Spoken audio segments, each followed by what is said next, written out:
हिरवा करणारा अशा प्रकारचा प्रकल्प आहे। यासोबत आपल्याला कल्पना आहे की आपण त्या ठिकाणी कोकणातनं गोदावरीच्या खोऱ्यामध्ये 55 TMC पाणी आणायचं आहे। त्या संदर्भात मराठवाड्यामध्ये पाणी वळवण्याच्या संदर्भात सविस्तर प्रकल्प अहवालाचं काम अंतिम टप्प्यात आहे आणि मार्च 26 पर्यंत ते काम पूर्ण होऊन त्यालाही MWRRA ची मान्यता आम्ही घेऊ आणि त्याच्यानंतर त्याचेही काम पूर्ण करू। त्यातनं आपला मराठवाडा जो आहे तो त्या ठिकाणी दुष्काळमुक्त होणार आहे।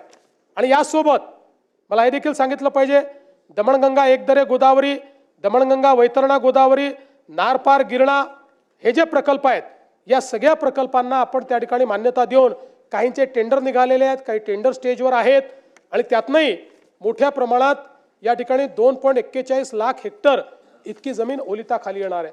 यासोबत आपण वर्ल्ड बँकेच्या माध्यमातून फ्लड डायव्हर्जनचा प्रकल्प तयार केलेला आहे, तोही आता अंतिम टप्प्यामध्ये आहे। त्यातला पहिला जो पोर्शन आहे त्याचं टेंडरही निघालं आहे, दुसऱ्या पोर्शनचं अजून फायनल डिझाईन तयार होत आहे, ज्यामध्ये जवळपास कोल्हापूर आणि सांगली इथलं जे फ्लडचं पाणी आहे हे फ्लडचं पाणी आपण डायव्हर्ट करणार आहोत। आणि आपल्याला ऐकून आश्चर्य वाटेल, वर्ल्ड बँकेच्या सिम्युलेशन स्टडीमध्ये असं लक्षात आलं दरवर्षी फ्लडचं वाहून जाणारं पाणी हे 100 TMC आहे। 100 TMC पाणी वाहून जातं, त्यातलं 30-35 TMC आपण त्यातलं डायव्हर्ट करू शकतो। ते डायव्हर्ट करून उजनीपर्यंत आणायचं। पश्चिम महाराष्ट्रातले जे काही दुष्काळी तालुके आहेत आणि उजनीतनं पुन्हा मराठवाड्यातले लगतचे जे तालुके आणि जिल्हे आहेत त्याच्यामध्ये पाणी न्यायचं, अशा प्रकारचा हा फ्लड डायव्हर्जनचा प्रोजेक्ट आहे।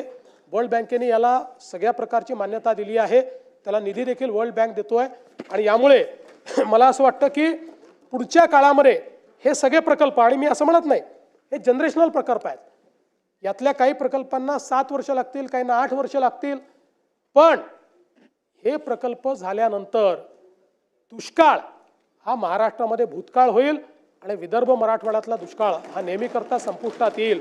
अशा प्रकारचं एक ट्रान्सफॉर्मेशनल काम हे आपण या ठिकाणी केलेलं आहे।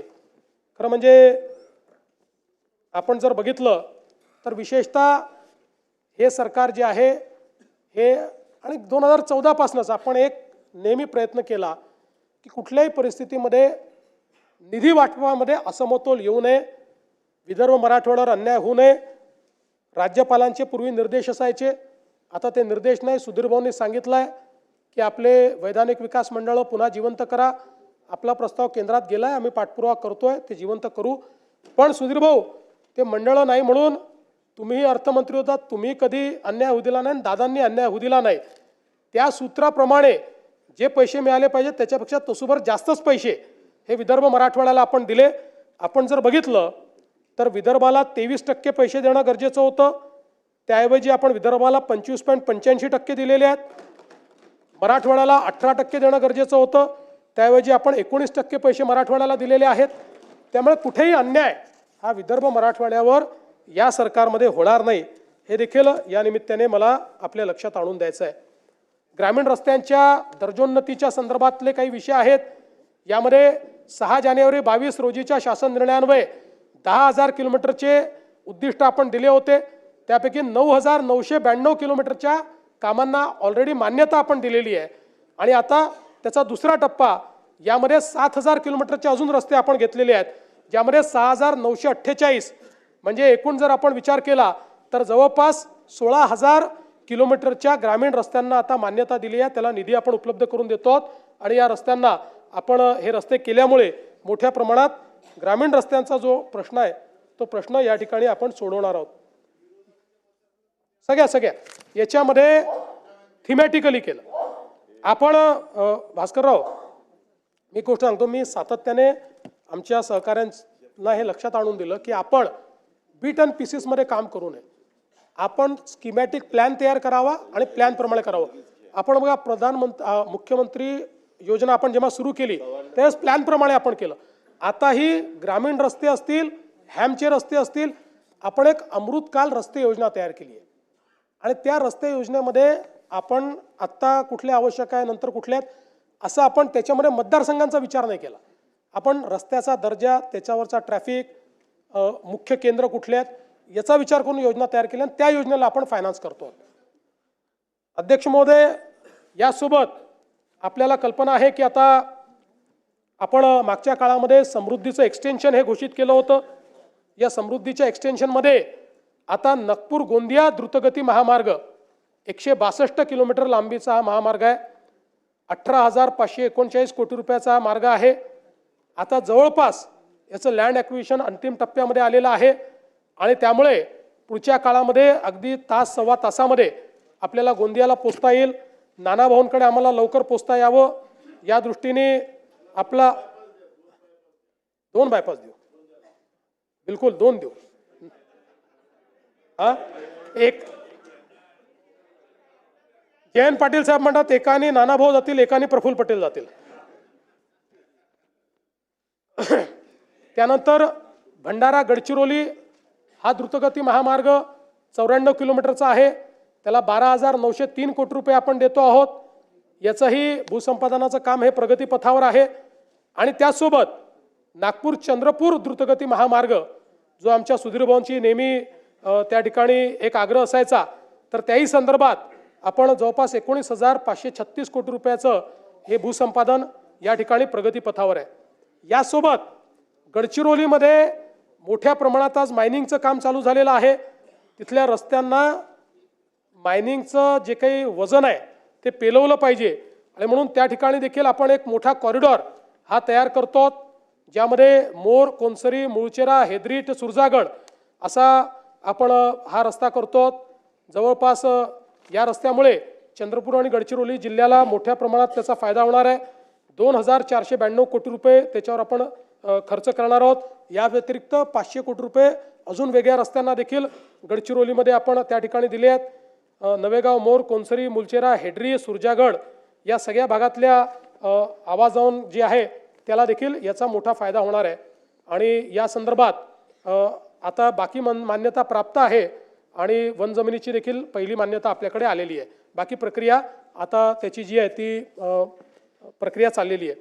यासोबत नागपूर गोवा शक्तिपीठ द्रुतगती महामार्ग हा एक अतिशय महत्त्वाकांक्षी महामार्ग आहे. याचं नाव जरी नागपूर गोवा असलं तरी देखील याचा सर्वाधिक फायदा हा मराठवाड्याला होणार आहे. मराठवाड्याचं चित्र हा एक महामार्ग बदलून टाकेल. आणि या संदर्भात मागच्या काळामध्ये काही आक्षेपही होते लोकांचे. विशेषतः एक आक्षेप होता जो खरा होता की आपण जी अलाइनमेंट फायनल केली होती ती लोकांनी आपल्या लक्षात आणून दिली की सोलापूरपासनं आपली अलाइनमेंट ही जो राष्ट्रीय महामार्ग आहे त्याला पॅरलल जात होती. आणि त्याच्यामुळे ग्रीनफील्ड महामार्ग का बनवतो, नवीन एरिया ओपन अप होतात. ग्रीनफील्ड महामार्गामुळे अनकनेक्टेड लोक त्याच्याशी कनेक्ट होतात आणि तिथे विकास जातो. आणि म्हणून आमचे जयकुमार गोरेजी, अभिजितजी या सगळ्यांची आम्ही चर्चा केली आणि याची सोलापूरपासनं एक वेगळी नवीन अलाइनमेंट आम्ही तयार केली आहे, जी चंदगडपासनं पुढे मग म्हणजे सोलापूरपासनं जाते, मग सांगलीतनं जाते. आमचे जयंतराव पहिल्यांदा सुटून गेले होते शक्तिपीठ महामार्गातनं, आता तुमच्या जवळ आणलं आम्ही. आणि मी तुम्हाला दाव्याने सांगतो की जयंतरावच मला पत्र देतील की हा करा. एवढा फायदा त्यांच्या मतदारसंघाला त्याचा होणार आहे. पंढरपूर जवळून आहे, एकदम पंढरपूर जवळून. त्यामुळे आता आधीचं तर आपलं जवळपास जॉईंट मेजरमेंटही झालेलं आहे, त्याचं ॲक्विजिशन आपण चालू करतोय. ही जी नवीन अलाइनमेंट आहे या नवीन अलाइनमेंटचं आता आपण त्या ठिकाणी आणि पलीकडे तर चंदगड वगैरे त्यांनी मोर्चा काढूनच आमच्याकडनं महामार्ग न्या म्हटलं, त्यामुळे तिथे काही अडचण नाही आहे. आणि आता सांगतो, ज्यांच्याकडनं आम्ही अलाइनमेंट काढली आता तेही लोक आमच्याकडे आलेले आहेत आणि ते म्हणतात आता काढू नका, तुम्ही इथनंच अलाइनमेंट ठेवा. पण त्यांना आम्ही सांगितलं की तुमच्या विरोधामुळे आम्ही काढलेली नाही, हा अधिक फिजिबल आम्हाला मार्ग मिळालेला आहे. आणि गतिशक्ती प्लॅटफॉर्मवर तो मार्ग नेल्यामुळे गतिशक्ती प्लॅटफॉर्मचा काय फायदा आहे बघा, की जवळपास सगळी वन जमीन आम्हाला त्यातनं वगळता आली, अगदी थोडीशी वन जमीन आली आहे. त्यामुळे त्याचं परमिशन मिळणं अतिशय सोपं झालेलं आहे. आणि खूप मोठ्या प्रमाणात हा मार्ग आपले सगळे शक्तिपीठं तर कनेक्ट करेलच, पण मी तुम्हाला सांगतो की विशेषतः जो दुष्काळी भाग आहे मराठवाड्याचा आणि पश्चिम महाराष्ट्राचा देखील त्याचं चित्र बदलणारा हा महामार्ग ठरेल। याचं काम हे या 2026 मध्येच सुरू झालं पाहिजे अशा पद्धतीनं आम्ही हा प्रयत्न करतो। आपण बघा, या एका महामार्गामुळे आपला जो 18 तासाचा प्रवास आहे तो 8 तासावर येणार आहे। इतक्या मोठ्या प्रमाणात ही कनेक्टिव्हिटी, आणि सगळ्यात महत्त्वाचं काय, आपला लूप तयार होतोय। समृद्धी महामार्ग, नांदेड जालना मार्ग, हा महामार्ग, याच्यामुळे महाराष्ट्रातल्या कुठल्याही जिल्ह्याला इंडस्ट्रीचं ॲडव्हान्टेज मिळणार आहे। आत्तापर्यंत इंडस्ट्री ही जिथनं पोर्ट कनेक्टिव्हिटी आहे किंवा लॉजिस्टिक कनेक्टिव्हिटी आहे तिथेच जात होती। यातनं पोर्ट कनेक्टिव्हिटी आणि लॉजिस्टिक्स कनेक्टिव्हिटी ही जवळपास महाराष्ट्रातल्या हे 2-3 आपले हे झाल्यानंतर जवळपास 32 जिल्ह्यांना ही कनेक्टिव्हिटी मिळणार आहे। आणि म्हणून एक प्रकारे महाराष्ट्रातला गेम चेंजर अशा पद्धतीनं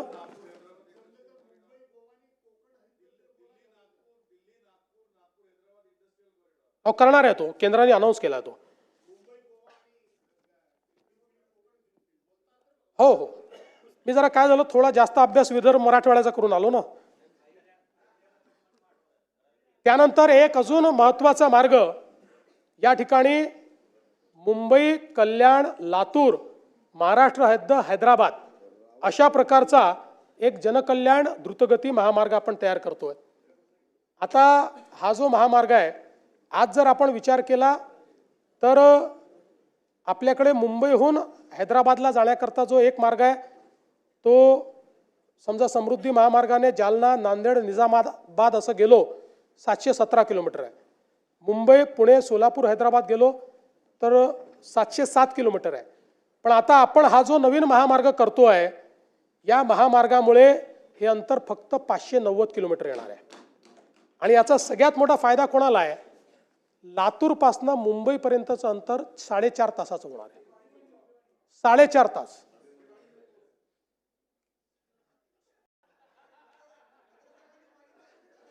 हो, तुम्ही मागितला म्हणून तर मी दिलाय। माझीही सही करू शकतो ना। हे दिलेलं आहे पत्र देत होते ते, त्यामुळे याची एकूण महाराष्ट्रातली लांबी 450 किलोमीटर आहे आणि उर्वरित सगळे कर्नाटकात 61 किलोमीटर आहे, तेलंगणात 79 किलोमीटर आहे। जवळपास 36,000 कोटी रुपयाचा हा महामार्ग आहे। या महामार्गामुळे ठाणे, पुणे, अहिल्यानगर, बीड आणि लातूर असे 5 जिल्हे या ठिकाणी जोडले जातील।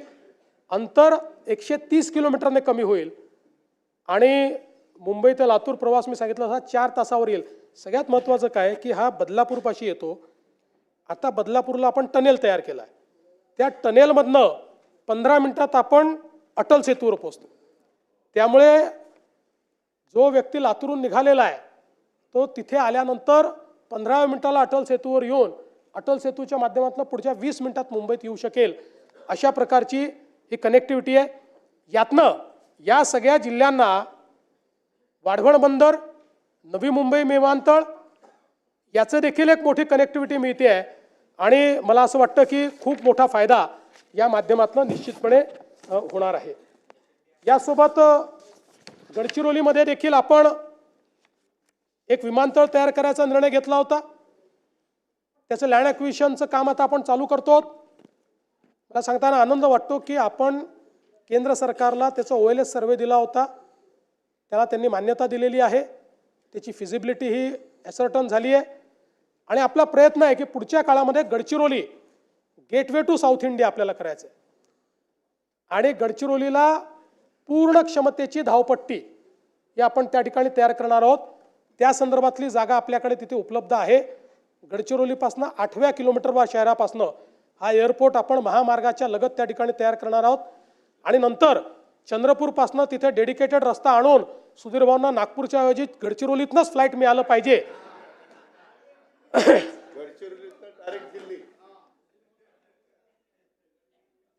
यासोबत मला आनंद आहे की अमरावती विमानतळाचं काम आपण पूर्ण केलं, नाईट लँडिंगची व्यवस्था आपण त्या ठिकाणी केली आणि आता एशियातली सगळ्यात मोठी हवाई प्रशिक्षण संस्था एअर इंडियाच्या माध्यमातून तिथे सुरू होते।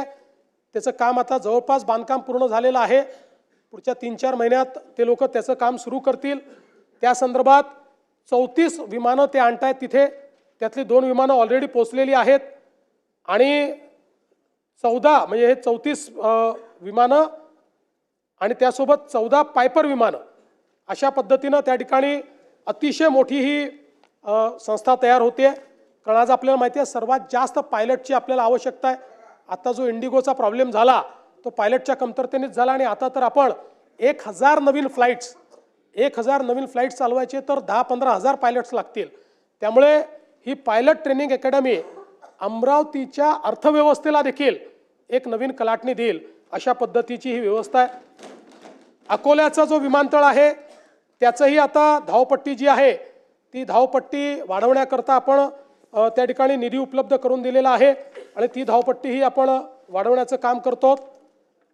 यासोबत नागपूरमध्ये नवीन Nagpur international business and finance centre IBFC हे तयार करण्याचा निर्णय आपण घेतला आहे. आपल्याला माहिती आहे की आज नागपूर हे शिक्षणाचं माहेरघर झालं आहे. देशातला अतिशय आयकॉनिक अशा प्रकारच्या इन्स्टिट्यूशन्स नागपुरात आहे. VNIT आहे, एम्स आहे, IIIT आहे, GMC आहे, ICAI आहे, NLU आहे.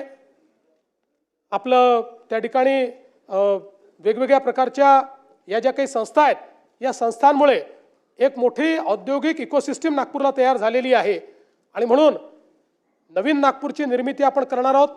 1710 एकर जमिनीवर हे नवीन नागपूर आपण विकसित करणार आहोत. ज्या प्रकारे मुंबईत BKC आहे किंवा पुण्यात हिंजवडी आहे त्याच धर्तीवर एक नवीन बिझनेस डिस्ट्रिक्ट हा नागपूरमध्ये तयार होणार आहे आणि अंदाज आहे की 5 लाखापेक्षा जास्त रोजगार निर्मिती त्या ठिकाणी होईल.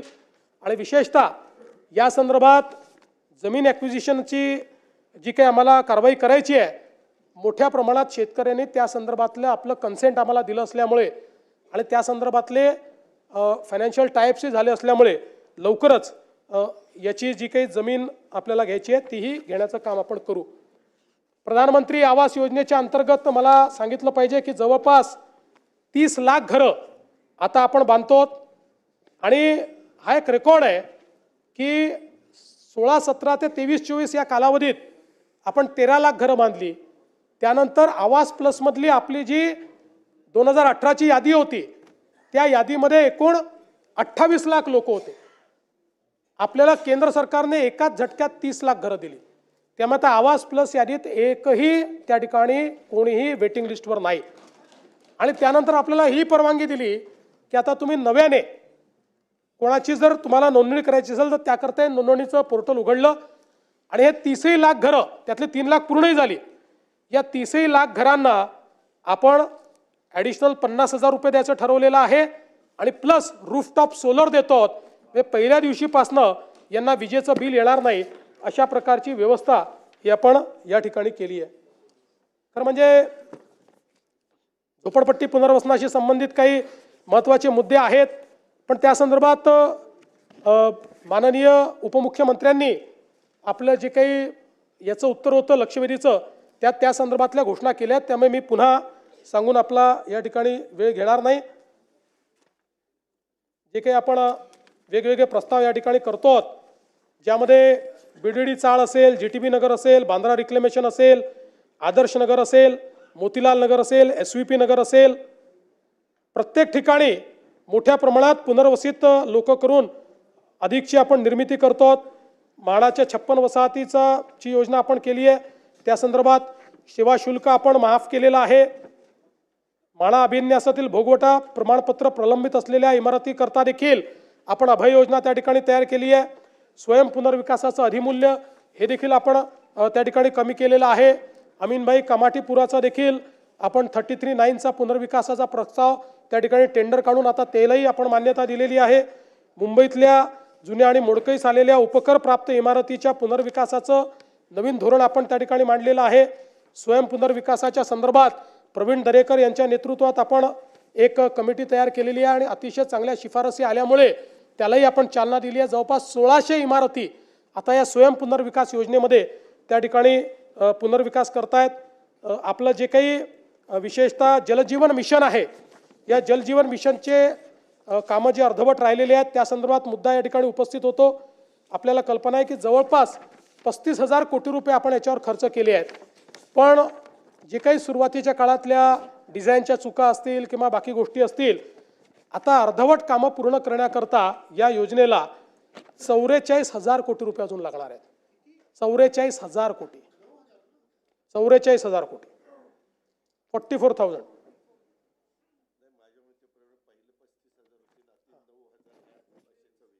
माझं काही आता या नाही 44,000 आहे, ॲडिशनल आहे, ॲडिशनल 44,000 आहेत. त्यापैकी पहिल्या टप्प्यामध्ये 15,000 कोटी रुपयाचा हुडकोशी आपण टायप केला आहे. ते 15,000 कोटी रुपये आणून आपण एक काम करतोय. शासनाने निर्णय घेतला आहे, कारण आता हे दायित्व आपण स्वीकारलेलं आहे.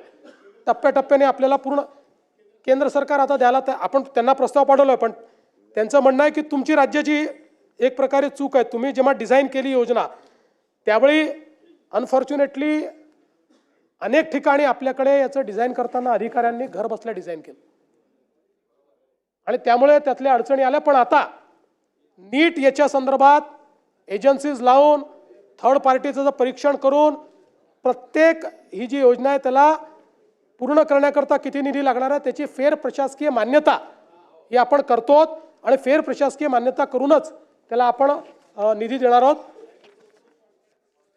15,000 कोटी रुपये त्याकरता आपण उपलब्ध करून देतो.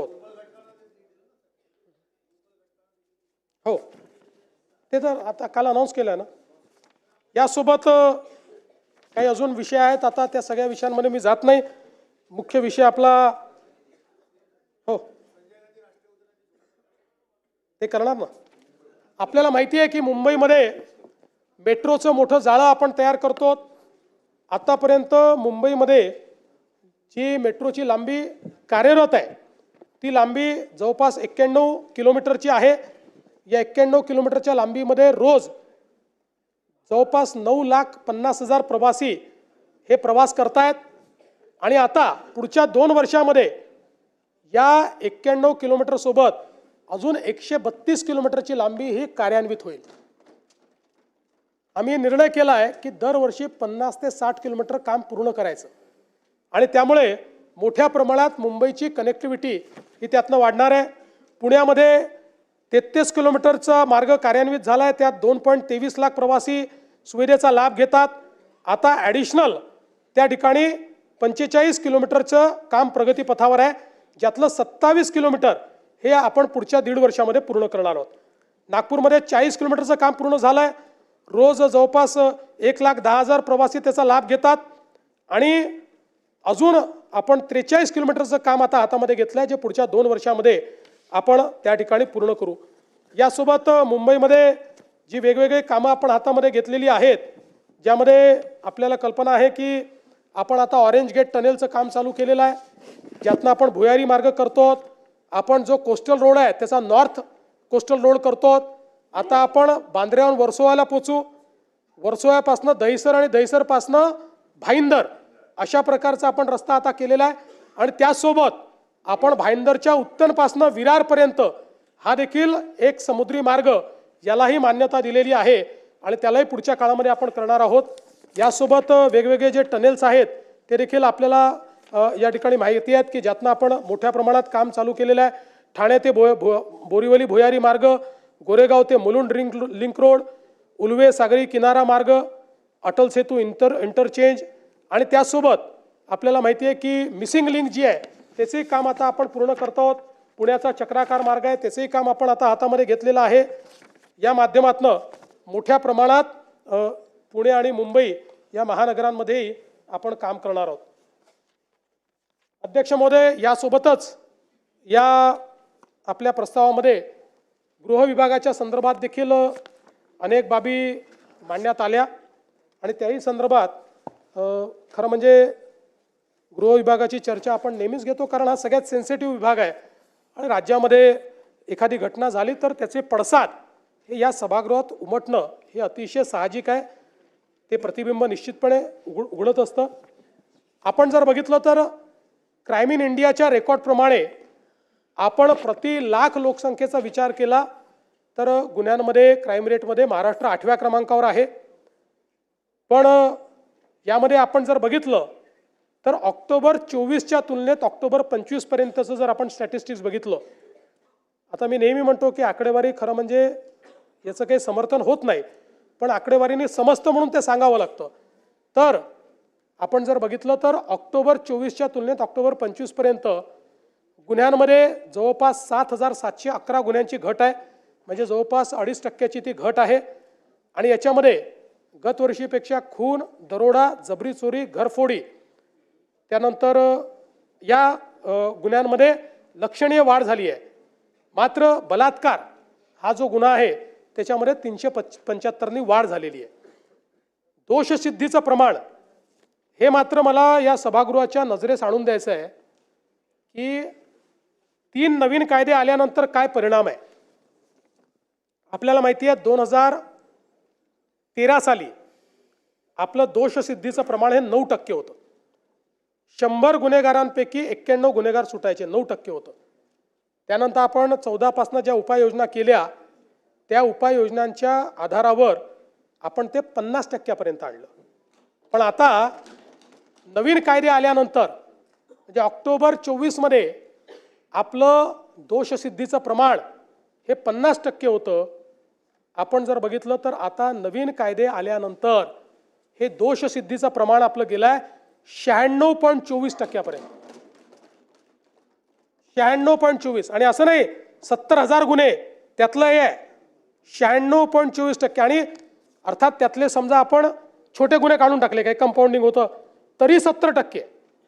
गंभीर गुन्ह्यातही. म्हणजे हे 3 कायदे किती इफेक्टिव्ह आहेत याचं हे उदाहरण आहे. कारण या कायद्याने सगळ्यात महत्त्वाचं काय केलं भास्करराव, या कायद्यात तरतूद अशी केली की जो आरोपी पक्ष आहे हा 2 पेक्षा जास्त तारखा मागूच शकणार नाही, हा नियम केला आहे. 2 पेक्षा जास्त तारखा त्यांनी मागितल्या तर ऑब्जेक्शन आपल्याला घेता येतं आणि त्याच्याकडे सबळ रिझन आहे का हे ॲसर्टन झालं तरच त्याची कारणं नोंदवून त्याला पुढची तारीख जज देऊ शकतो. त्यामुळे कुठलाही जज अशा प्रकारे तारीख देत नाही. आणि म्हणून वेगही वाढलाय आणि दोषसिद्धीचं प्रमाण जे आहे हे देखील जवळपास 96.24% पर्यंत आलेलं आहे. त्याबरोबर आपण डायल 112 जी यंत्रणा केली आहे त्यात कॉल प्रतिसाद जो आहे तोही 15 मिनिटं आधी आपला प्रतिसाद होता तो आता 7.37 मिनिटापर्यंत खाली आलेला आहे. त्यामुळे त्यातही लवकर आपण प्रतिसाद देतो. विशेषतः सगळी चर्चा महिला आणि बालकांवरील अत्याचाराच्या संदर्भात होते आणि ते योग्यही आहे. आपल्याला माहिती आहे की 2013 नंतर जेव्हा आपण सगळ्या डेफिनेशन बदलल्या आणि डेफिनेशन बदलून फ्री रजिस्ट्रेशन ऑफ कंप्लेंट हा विषय हाती घेतला त्यावेळी म्हणजे निर्भयाच्या कांडानंतर, त्यानंतर सगळ्या देशामध्ये सगळ्या राज्यांमध्ये महिलांच्या गुन्ह्यांच्या रजिस्ट्रेशनमध्ये मोठ्या प्रमाणात वाढ झाली आहे. आणि ही जी वाढ आहे, एकीकडे वाढ होते याचं आपल्याला निश्चितपणे त्याचं दुःख आहे, पण त्यातले समाधान आहे की यापूर्वीही गुन्हे घडत होते पण त्या गुन्ह्यांमध्ये ते गुन्हे रजिस्टर करणं यामध्ये एक समाजाचं प्रेशर असायचं. कारण आपण पुढे मी तुम्हाला दाखवतो 99% हे गुन्हे हे जवळच्या लोकांकडनं घडलेले असतात आणि म्हणून समाजाचं प्रेशर असायचं. आज महिला समोर येत आहेत, आज वेगवेगळ्या कमिट्या आपण तयार केल्या, कुठे विशाखा कमिटी आहे, कुठे अजून निर्भया कमिटी आहे. यामुळे मोठ्या प्रमाणात या गुन्ह्यांची नोंद आता महिला पुढे येऊन करतायत. समाजही त्यांच्या पाठीशी उभा राहतोय. आता तू करू नको, समाज काय म्हणेल अशा प्रकारची अवस्था त्या ठिकाणी नाही. आणि म्हणून आपण जर त्या ठिकाणी बघितलं तर आता जवळपास महिलांकडनं ज्या काही तक्रारी आल्या त्यांच्या गुन्ह्यांमध्ये कन्व्हर्ट करण्याचा रेट 99.57% आहे.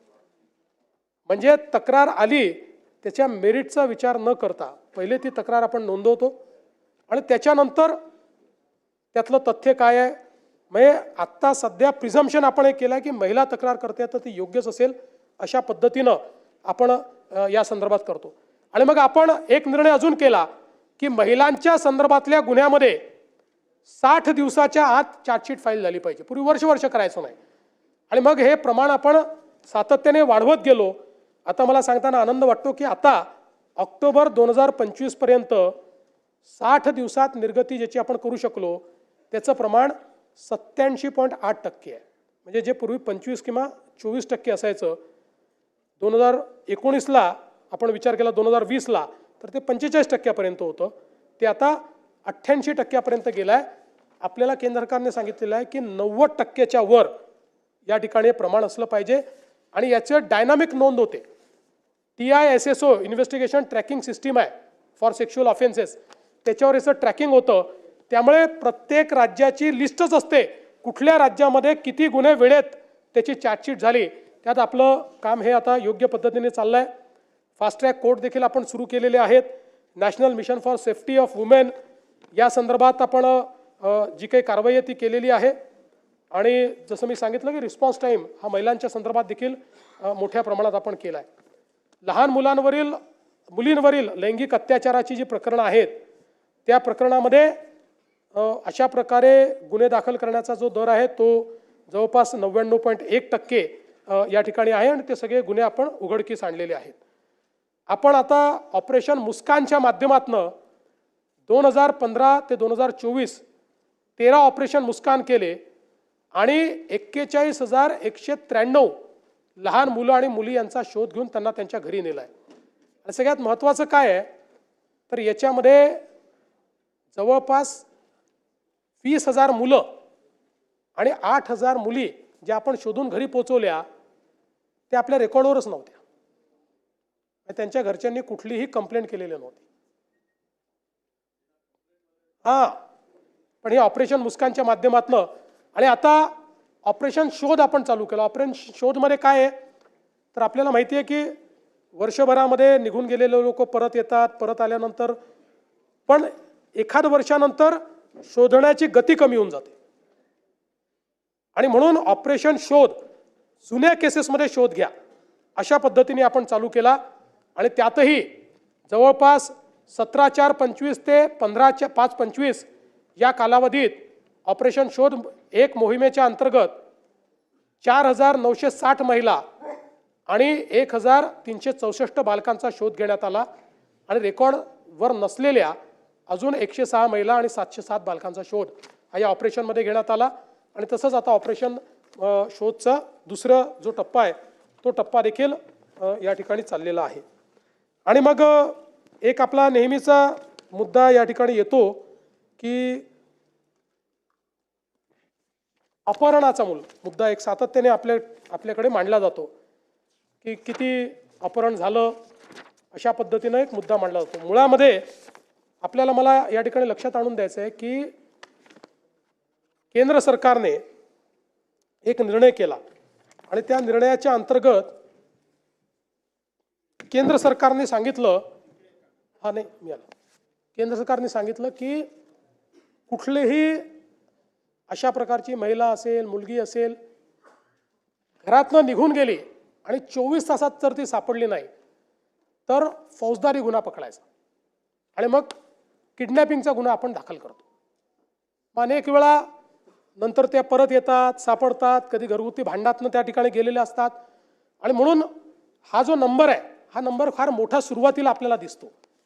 पण आपण जर बघितलं तर महाराष्ट्रामध्ये या संदर्भात जे काही अपहृत अल्पवयीन मुली किंवा जी काही मुलं आहेत, महिला आहेत, या संदर्भात साधारणपणे त्यांचं जे काही परत आणण्याचा दर आहे हा वर्षाचा 86%. गेलेले 86% परत येतात आणि पुढच्या वर्षात अजून त्यातले 10% परत येतात, म्हणजे सापडतात. एका वर्षात 86% सापडतात आणि असं करता करता 98% आपण पोहोचतो. कुठे कमी अधिक होतो पण 90% आपण जातो की जे परत येतात. म्हणजे एक तर आपण त्यांना शोधतो किंवा ते परत येतात किंवा त्यांची भांडणं त्या ठिकाणी संपतात. आणि म्हणून आपण कारण आता मुंबईची चर्चा फार मोठ्या प्रमाणात झाली आणि म्हणून मुंबईमध्ये तर आपण जर बघितलं तर मुंबईमध्ये तर हा परत आणण्याचा दर जो आहे हा 99% मुंबईमध्ये. आपण जर विचार केला 2022 सालचा तर 2022मध्ये त्या ठिकाणी एकूण जे काही अशा केसेस फौजदारी गुन्हे किडनॅपिंगचे किंवा निघून गेल्याचे झाले त्यात 1892 पैकी 1870 परत आले, म्हणजे 99% हा रेट आहे. किंवा 23मध्ये आपण बघितलं तर 1257 पैकी 1887 त्या ठिकाणी परत आले, परत 98.5% रेट आहे. 2024 मध्ये 1999 पैकी 1973 आपण परत आणू शकलो, म्हणजे परत 99% रेट आहे. त्यामुळे अनेक वेळा काय होतं, स्टॅटिस्टिक्स कसं मिसलिडिंग असतं की आपल्याला असं वाटतं की बाबा मुंबईमध्ये वर्षाला 1900 लोक किडनॅप होत आहेत, मग त्याचं आपण प्रति दिवशी काढतो, मग त्याचं प्रति तासाला आपण काढतो आणि मग आपण त्या ठिकाणी सांगतो रोज इतके बालकं किडनॅप होत आहेत, रोज इतक्या महिला किडनॅप होत आहेत. त्यामुळे मुंबईत कायदा आणि सुव्यवस्था बाकी नाही, वर्षभराने पोलीस त्यांना परत आणतायत हे मात्र कोणीच सांगत नाही. त्याच्यामुळे मुंबई ही सुरक्षित आहे. मुंबईत नोन अशा प्रकारच्या कुठल्या गँग्स नाहीत, पण काही असल्या तरी त्या जेरबंद आपण करतो. आणि अशा प्रकारे हे जे काही हरवलेले किंवा किडनॅप झालेले आहेत त्यांना परत आणण्याचं काम देखील पोलिसांच्या माध्यमातून मोठ्या प्रमाणात चाललेलं आहे. हे होत असताना मला या ठिकाणी सांगायचं आहे की आपण मोठ्या प्रमाणात पोलीस भरती या महाराष्ट्रामध्ये केलेली आहे.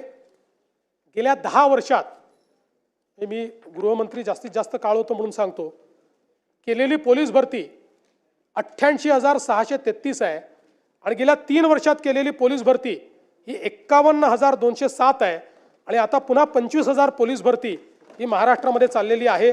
त्यामुळे एक प्रकारचा पोलीस भरतीचा रेकॉर्ड हा महाराष्ट्रामध्ये आपण त्या ठिकाणी तयार केलेला आहे. प्रतिबंधात्मक कारवाई मोठ्या प्रमाणात आपण वाढवली आहे, त्याची आता आकडेवारी देऊन आपल्याला मी सांगणार नाही. नवीन फौजदारी कायद्यांच्या संदर्भातही मी आपल्याला सांगितलं आहे, उशीर झाल्यामुळे त्याही संदर्भात आपला जास्त वेळ मी घेत नाही. पण अनेक वेळा आपल्या चर्चेमध्ये नेहमीच नागपूरचं नाव आल्याशिवाय आपल्याला चर्चेला काही तडका येत नाही, सावजी होत नाही तो. त्यामुळे मी आपल्याला सांगू इच्छितो की नागपूर शहरामध्ये ऑक्टोबर 2024च्या तुलनेत ऑक्टोबर 2025 मध्ये एकूण 901 गुन्हे कमी झाले आहेत. गुणात्मक बदल आहे. आणि यामध्ये हा 52 आहे, तेच लक्ष देत, मी देतच नाही, मी मुंबईत असतो, ते नागपुरात ते असतात. याच्यातही प्रमुख शीर्षक जे आहेत, खून, खुनाचा प्रयत्न, दुखापत, बलात्कार, चोरी, जबरी चोरी, दरोडा, या प्रत्येक शीर्षामध्ये गुन्हे कमी झालेले आहेत, नागपुरात गुन्हे वाढलेले नाहीत. आणि मग काय काय कारवाई केली आहे ते आता सांगून आपला वेळ घेत नाही, भरपूर कारवाई झालेली आहे, त्यामुळे त्या संदर्भात जास्त वेळ घेत नाही. यासोबत खरं म्हणजे सायबर गुन्ह्यांच्या संदर्भात देखील आपल्याकडे एक महत्त्वाचं सगळ्या चर्चा येतात. आता खूप चांगल्या पद्धतीनं आपण सायबर गुन्ह्यांमध्ये महासायबर अशा पद्धतीनं आपलं एक नेटवर्क तयार केलेलं आहे. हे जे आपलं हेडक्वार्टर आहे महासायबर, हे देशातलं सगळ्यात आधुनिक हेडक्वार्टर आहे. आता जवळपास 4-5 राज्यांनी आपल्याला विनंती केली, आपण त्याला कॉर्पोरेशनमध्ये परिवर्तित केलं आहे, कारण आपण एवढी कॅपॅबिलिटी उभी केली तर त्याचा फायदाही झाला पाहिजे. आता 3-4-5 राज्यांनी आपल्याकडे येऊन ते पाहून गेले, त्यातले 3 राज्य तर नक्कीच आपल्याला त्यांच्याकडे तसं महासायबर उभं करण्याचं काम देत आहेत. आणि 2 देश हे आता आपल्याला ते काम देत आहेत महासायबरला की तशा प्रकारचं सायबर हेडक्वार्टर आपण त्यांच्याकडेही जाऊन उभं करावं. त्यातलं आज रात्री 8:30 वाजता एका देशासोबत कदाचित आमचा अंतिम करार होईल. आणि या माध्यमातून आता आपल्याकडे कॅपेबिलिटी आहे. आपण पूर्वी ज्या गोष्टींकरता केंद्र सरकारकडे पाहायचो त्या सगळे आता आपण त्या ठिकाणी कॅपेबिलिटी वापरू शकतो. गोल्डन अवरमध्ये लोकांचे जाणारे पैसे आपण थांबवू शकतो. मोठ्या प्रमाणात आपल्याकडे हे फेक कॉल सेंटर्स असतील, मोठ्या प्रमाणात सायबर फ्रॉड्स असतील, डिजिटल अरेस्ट असेल, या सगळ्या गुन्ह्यांमध्ये आपण लोकांना वाचवलेलं आहे. आणि सगळ्यात महत्त्वाचं की अनेक मुली ज्या सेक्स्टॉर्शनच्या बळी पडल्या होत्या आणि आत्महत्येच्या विचारात होत्या, अशांना वाचवण्याचं काम या आपल्या सायबर युनिटच्या माध्यमातून झालं आहे. 100 पेक्षा जास्त लोक असे आहेत की आपल्या सगळ्या जे काही सोशल मीडिया चालतो, या सोशल मीडियामध्ये असं लक्षात आलं की आत्महत्या करण्याची त्यांनी काही म्हणजे संकल्पना बोलून दाखवली आहे किंवा निराशा दिसते आहे, त्यांना स्वतः हुडकून आणि त्यांच्याशी चर्चा करून त्यांना आत्महत्येपासून परावृत्त करण्याचं काम हे आपल्या महासायबरच्या माध्यमातून आपण केलेलं आहे आणि आज आपल्याकडे खूप मोठ्या प्रमाणात त्याची व्यवस्था आहे. अंमली पदार्थ हा आज आपल्यासमोरचा सगळ्यात मोठा प्रश्न आहे. महाराष्ट्रामध्ये अंमली पदार्थाच्या संदर्भात एक झिरो टॉलरन्सची आपण भूमिका घेतली आहे. अनेक वेळा लोक असं म्हणतात की बाबा इथे माल सापडतोय, तिथे माल सापडतोय. याचं कारण आहे की एक मोठं इंटेलिजन्सचं नेटवर्क तयार झालं आहे. केंद्र सरकारने आता सगळ्या राज्यांना एका पेजवर आणलं आहे. सगळे राज्य इंटेलिजन्स शेअरिंग करतायत. आपण तेलंगणामध्ये जाऊन पकडलं, आपण दिल्लीमध्ये जाऊन पकडलं, कारण इंटेलिजन्स शेअरिंग होत आहे. आणि म्हणून आता मोठ्या प्रमाणात आपण याची कारवाई सुरू केलेली आहे. आपण जर विचार केला तर साधारणपणे यामध्ये हजारो कोटी रुपयाचं ड्रग्स हे आपण पकडलेलं आहे. त्याची सगळी माहिती आहे ती देत नाही. आणि पकडल्यानंतर ते नष्ट करण्याचं काम आपण करतोय. म्हणजे ते पुन्हा सायकलिंगमध्ये यायला नको म्हणून दर 6 महिन्यांनी जेवढ्या वेगवेगळ्या युनिटमध्ये ड्रग पकडलं गेलं असेल त्याचं फॉरेन्सिक आपण त्याचा रिपोर्ट असतो, त्यामुळे त्या सगळ्या साठ्याची आपल्याला आवश्यकता नसते. आपल्याला त्याची परवानगी मिळते. तो सगळा साठा आपण जाळून टाकतो. तो पुन्हा रिसायकलिंगमध्ये आपण येऊ देत नाही. आणि खूप ठिकाणून येतोय. असं नाही. काय होतं याच्यामध्ये, हे MD वगैरे तर नानाभाऊ पूर्वीच्या काळामध्ये जसं आपण आपल्याकडे गुऱ्हाळ असायचं, कढईमध्ये उसाचा रस टाकला की आपले सराटे घेऊन आपण त्यातनं राब काढायचो आणि गुळ तयार करायचो. असं मेफेड्रॉन तयार होतं. साध्या कढईमध्ये तयार होऊ शकतं. हा एक मोठा चॅलेंज आहे. म्हणजे आपण ते मोठे मोठे ड्रग्ज जे आहेत महागडाचे ते तर आपण पकडतोय, ते बाहेरून यावे लागतात. पण या ठिकाणी हे ड्रग्ज जे आहेत हे अतिशय सिम्पली तयार होत आहेत. आणि म्हणून याच्यावर इंटेलिजन्स व्यवस्था ठेवणे आणि त्याच्यावर कारवाई करणे आणि कडक कारवाई करणे. म्हणूनच आपण ड्रग्सच्या संदर्भात 2 गोष्टी केल्यात. MPD आणि मोकामध्ये यांना घेतलेलं आहे, ते आपण लावतो. आणि कोणी पकडलं गेलं, पेडलरी पकडला गेला तरी फॉरवर्ड लिंकेज काय आणि बॅकवर्ड लिंकेज काय हे आपण शोधून काढतो. वेगवेगळ्या ठिकाणी लक्षात आलं की कंटेनरमध्ये ड्रग्ज येत आहेत. आता सगळ्या हे जे काही पोर्ट्स आहेत त्या ठिकाणी स्कॅनिंग मशीन लावलेले आहेत, ज्यातनं ते स्कॅन आपल्याला करता येतं आणि त्यातनं समजतं. पोस्टाने पाठवत आहेत, आपलं वेगवेगळ्या प्रकारच्या पद्धती त्या ठिकाणी वापरत आहेत. तेही सगळ्या लोकांना आपण हे सांगितलेलं आहे की तुमच्यावर जबाबदारी आहे. तिथे भेटी देऊन तिथली सिस्टीम जी आहे ती सॅनिटाईज करण्याचं काम आपण केलेलं आहे. मोठ्या प्रमाणात जाणीव जागृती होते. आणि विशेषतः ज्या पोलिसांनी याच्यामध्ये डायरेक्ट इनडायरेक्ट सहभाग घेतला असेल त्या पोलिसांना आपण बडतर्फ केलेलं आहे. त्यांना सस्पेंड केलेलं नाही. थेट 311 खाली आपण त्यांना बडतर्फ केलेलं आहे. हे देखील या निमित्ताने मला सांगायचं आहे. यासोबत काही अजून वेगवेगळ्या गोष्टी आपण मांडलेल्या आहेत. मी आता त्या सगळ्या गोष्टी आपल्यासमोर म्हणजे काही महिला अत्याचाराचे विषय ते देखील आपल्यासमोर ठेवले आहेत. भ्रष्टाचाराच्या संदर्भात मुद्दे मांडल्यात. खरं म्हणजे महाराष्ट्रामध्ये आपण मोठ्या प्रमाणात गेले काही वर्ष सापळे तयार करतो. आज आपण बघितलं तर जेवढ्या सापळ्याच्या कारवाया महाराष्ट्र करतोय तेवढं इतर कुठेही होत नाही. आणि एकही अशी कंप्लेंट नाही की आम्ही अँटी करप्शनला तक्रार दिली आणि आमची तक्रार समोरच्याला मिळाली. आत्ता आपण जे सापळे करतो 99% सापळ्यांमध्ये आपण यशस्वी होतो आणि हे सुरूच राहील. आता याचं इंटरप्रिटेशन कोणी हेही करू शकतं की या घटना वाढतायत म्हणजे आपल्याकडे भ्रष्टाचार वाढलाय. माझं मत असं आहे, जेवढे जास्तीत जास्त लोक भ्रष्टाचारी पकडले जातील अशा गुन्ह्यांचं रजिस्ट्रेशन हे मला असं वाटतं की लोकांवर जरब आणेल आणि निश्चितपणे त्या ठिकाणी भ्रष्टाचार जो आहे तो कमी होईल. एक राजकीय विरोधकांवर सूड भावनेने दाखल होत असलेले असे कुठलेच गुन्हे आपण दाखल करत नाही. टोळ्यांच्या दहशतीच्या संदर्भात देखील काही विषय आलेले आहेत. मोठ्या प्रमाणात यामध्ये कारवाई आपण केली आहे. आपण जर बघितलं तर पुण्यामध्ये जवळपास 42 गुन्हे आपण दाखल केले आहेत. 182 आरोपी जे टोळ्यांच्या माध्यमातून काम करत आहेत त्यांच्यावर कारवाई केली आहे. मुंबई शहरामध्ये 17 गुन्हे आहेत, ठाण्यामध्ये 14 गुन्हे आहेत, अहिल्यानगरमध्ये 7 गुन्ह्यांमध्ये 45 आरोपी आहेत.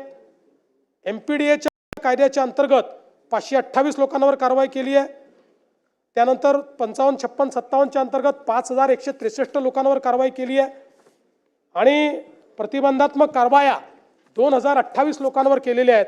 त्यामुळे आता कुठल्याही परिस्थितीत गुन्हेगार सुटू नये अशा प्रकारचा आपला प्रयत्न हा या ठिकाणी चाललेला आहे. मी या निमित्ताने आपल्याला एवढंच सांगू इच्छितो की महाराष्ट्रामध्ये गुन्हेगारीच्या संदर्भात मी असं म्हणणार नाही की गुन्हेगारी नाही, कारण अनादी कालापासनं अशी कुठलीच राजवट नाही की ज्याच्यामध्ये गुन्हेगारी नाही. गुन्हेगारी प्रवृत्ती आहे, पण त्या प्रवृत्तीला ठेचण्याची शासनाची मनीषा आहे की नाही, इच्छा आहे की नाही, हे महत्त्वाचं आहे. आणि म्हणून या निमित्ताने मी आपल्याला सांगतो की कुठल्याही परिस्थितीत गुन्हेगारांना सोडायचं नाही, हा आमचा प्रयत्न असणार आहे. आणि हे सगळं करत असताना अनेक वेळा पोलिसांकडूनही चुका होतात, होत नाही असं नाही. इतकी मोठी सिस्टीम आहे, 2 लाख पोलीस आहे, पण त्यांनाही पाठीशी आम्ही घालत नाही. त्यांच्यावरही योग्य कारवाई करणं हा आमचा प्रयत्न असतो. आणि म्हणून मी या निमित्ताने या सभागृहाला आश्वस्त करू इच्छितो, पोलीस मॉडर्नायझेशन मोठ्या प्रमाणात आपण केलेलं आहे. त्यातनंही सर्व्हिलन्सच्या सिस्टीम्स आहेत, मोठं CCTVचं नेटवर्क आपण सुरू केलेलं आहे. ट्रॅफिक मॅनेजमेंटमध्ये आपण CCTV वापरतो आहोत, आर्टिफिशियल इंटेलिजन्स आता आपण वापरतो आहोत. त्यामुळे स्ट्रीट क्राईम तर आपण खूप मोठ्या प्रमाणात आजकाल डिटेक्ट करू शकतो.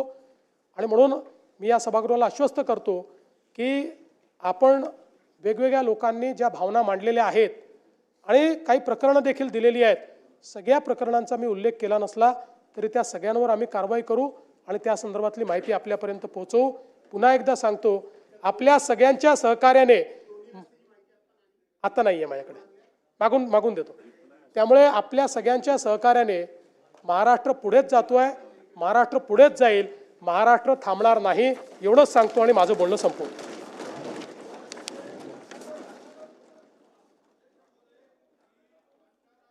त्यांनी मानलं होतं अध्यक्ष महोदय की धान उत्पादक शेतकरी यावेळेस संकटात आहे, अडचणीत आहे. कारण अवकाळी पावसामुळे धान कापणीचा हंगाम होता, त्यावेळेसच ते धान कापणी झाली आणि पाऊस आला. त्यामुळं आपण मागच्या वर्षी 700 रुपये बोनस दिला. यावर्षी सुद्धा अत्यंत नुकसान मोठ्या प्रमाणात झालं. ते त्या धानाचं पाखड झालं, धान खरेदी होत नाही आहे अशी परिस्थिती आहे. म्हणून धानाला 1000 रुपये बोनस ह्या नाही क्विंटल एका क्विंटलच्या मागे 1000 मागच्या वेळेस जे दिलं 20,000 रुपये हेक्टरी जे काही बोनस आहे. धानाच्या शेतकऱ्याला यापूर्वी सरकारने मदत केली आहे, यापुढेही सरकार मदत करेल. त्या संदर्भातली सगळी माहिती घेऊन त्याची योग्य जी काय अनाउन्समेंट आहे ती आम्ही करू. ठीक आहे.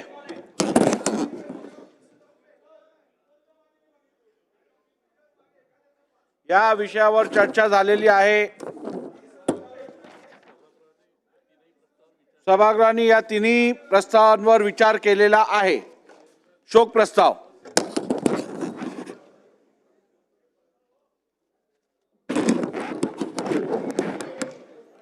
मी पुढील प्रमाणे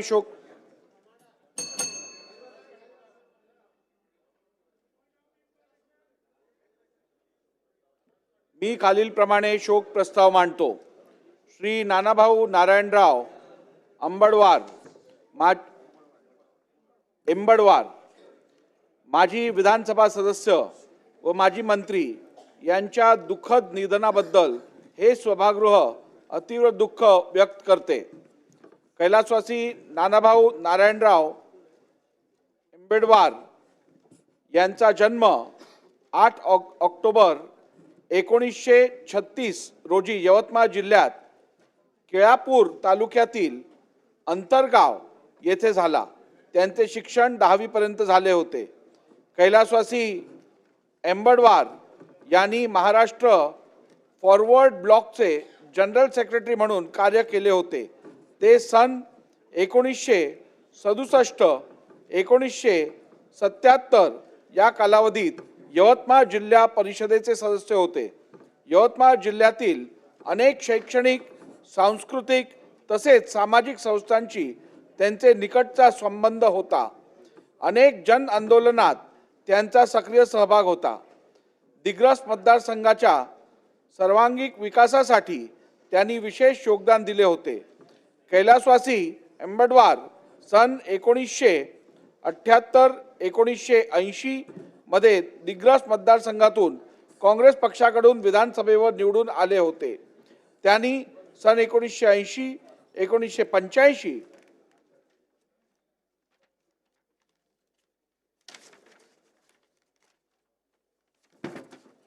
या कालावधीत रोजगार हमी योजना, वन, कृषी व फलोत्पादन खात्याचे मंत्री म्हणून उत्तम कार्य केले होते. अशा या ज्येष्ठ समाजसेवकाचे शनिवार दिनांक 13 डिसेंबर 2025 रोजी दुःखद निधन झाले. सन्मान्य सदस्यांनी स्तब्ध उभे राहून शोक प्रस्ताव संमत करावा अशी विनंती आहे.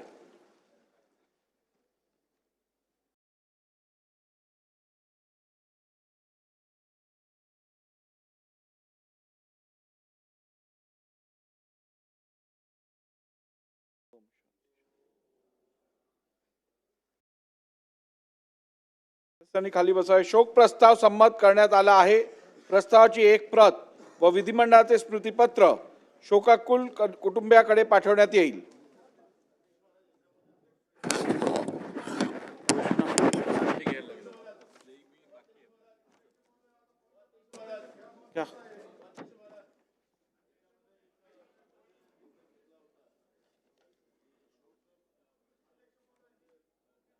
पाठवतो आणि एक स्मृतिपत्रही आपण आपल्या विधिमंडळाकडून देतो. तहसीलदार, SDO आणि आपले ठाणेदार आणि स्थानिक आमदार. पण असं होत नाही अध्यक्ष महाराज, त्याला एकदा थोडंसं खाली त्या पद्धतीच्या सूचना दिल्या पाहिजे. विधानसभेने संमत केलेल्या विधेयकांना विधान परिषदेची संमती व दोन्ही सभागृहांनी संमत केलेल्या विधेयकाला राष्ट्रपतींची अधिसंमती मिळण्या संबंधितची यादी सचिव वाचून दाखवतील. खालील विधेयके विधान परिषदेने कोणत्याही सुधारणेशिवाय संमत केली. सन 2025चे विधानसभा विधेयक क्रमांक 92, 93, 94, 95, 96, 97, 98, 99, 100, 101, 103 व 105, 106 व 108. खालील विधेयके विधान परिषदेने कोणत्याही शिफारशीशिवाय परत केली. सन 2025चे विधानसभा विधेयक क्रमांक 102 व 104. खालील विधेयकाला राष्ट्रपतींची अधिसंमती मिळाली. सन 2022चे विधानसभा विधेयक क्रमांक 36.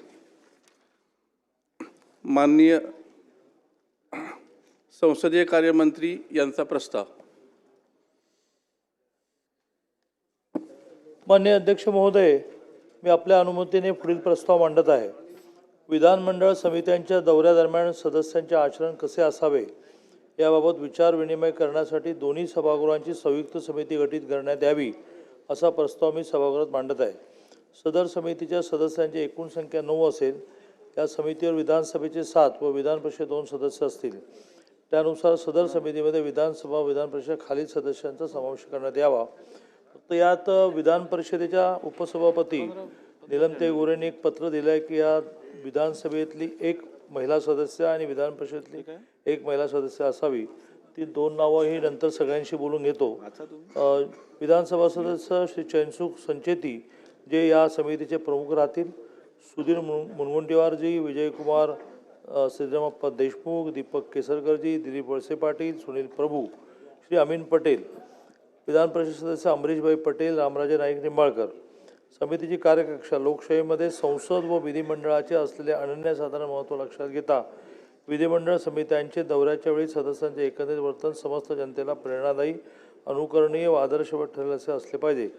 विधिमंडळाप्रती जनतेमध्ये असणारी विश्वासार्हता यांना तडा जाऊ न देता ती अधिकाधिक दृढ व वृद्धिंगत व्हावी याकरता विधिमंडळ सदस्यांनी लोकप्रतिनिधी या नात्याने दौऱ्याच्या वेळी कोणते आचरण करावे, कोणते आचरण टाळावे, दौरा कालावधीत कोणते संकेत पाळावे याबाबत शिफारशी करणे. सदर समिती याबाबतचा अहवाल माननीय अध्यक्ष महाराष्ट्र विधानसभा व सभापती महाराष्ट्र विधान परिषद यांना सादर करील. प्रस्ताव असा आहे की विधिमंडळ समित्यांच्या दौऱ्यांदरम्यान सदस्यांचे आचरण कसे असावे याबाबत विचार विनिमय करण्यासाठी दोन्ही सभागृहांची संयुक्त समिती गठीत करण्यात यावी. सदर समितीच्या सदस्यांची एकूण संख्या 9 असेल. या समितीवर विधानसभेचे 7 सदस्य असतील. त्यानुसार सदर समितीमध्ये विधानसभेच्या खालील सदस्यांचा समावेश करण्यात यावा. विधानसभा सदस्य श्री चैनसुख संचेती तथा समिती प्रमुख श्री सुधीर मुनगंटीवार, विधानसभा सदस्य श्री विजय कुमार देशमुख, विधानसभा सदस्य श्री दीपक केसरकर, विधानसभा सदस्य श्री दिलीप वळसे पाटील, विधानसभा सदस्य श्री सुनील प्रभू, विधानसभा सदस्य श्री अमीन पटेल, विधानसभा सदस्य. समितीची कार्यकक्षा लोकशाहीमध्ये संसद व विधिमंडळाचे असलेले अनन्य साधारण महत्त्व लक्षात घेता विधिमंडळ समितींचे दौऱ्यांच्या वेळी सदस्यांचे एकत्रित वर्तन समस्त जनतेला प्रेरणादायी, अनुकरणीय व आदर्शवत ठरेल असे असले पाहिजे. विधिमंडळाप्रती जनतेमध्ये असणारी विश्वासार्हता याला तडा जाऊ न देता ती अधिकाधिक दृढ व विद्रुगत व्हावी याकरिता विधिमंडळ सदस्यांनी लोकप्रतिनिधी या नात्याने दौऱ्याच्या वेळी कोणते आचरण करावे व कोणते आचरण टाळावे, दौरा कालावधीत कोणते संकेत पाळावे याबाबत शिफारसी करणे. सदर समिती याबाबत अहवाल मान्य अध्यक्ष महाराष्ट्र विधानसभा व मान्य सभापती महाराष्ट्र विधान परिषद यांना सादर करील. मान्य समिती प्रमुख, विधानसभा विशेषाधिकार समिती यांचा प्रस्ताव.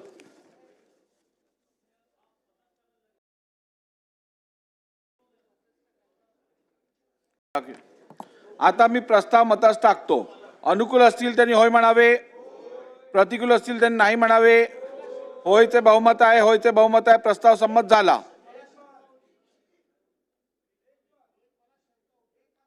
ह्या प्रस्तावावरती शंका,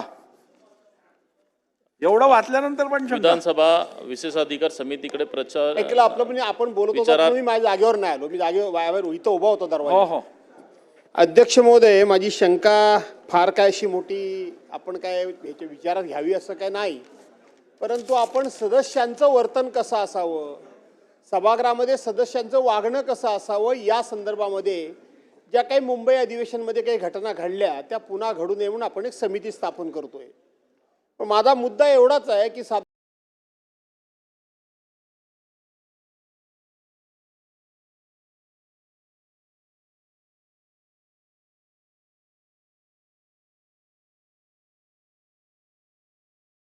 मंत्री म्हणजे मंत्री पद्धतीने या सभागृहामध्ये सदस्य याची व्याख्या काय असेल. सदस्य म्हणजे आता हे सगळे सदस्य झाल्याशिवाय मंत्री होऊ शकत नाही. आपल्याला मी ओघळतो, परंतु आम्ही सदस्य आणि हे मंत्री, त्यामुळं सदस्यांनी कसं वागावं तशाच पद्धतीनं सदस्य या व्याख्येमध्ये मंत्री येतात की नाही.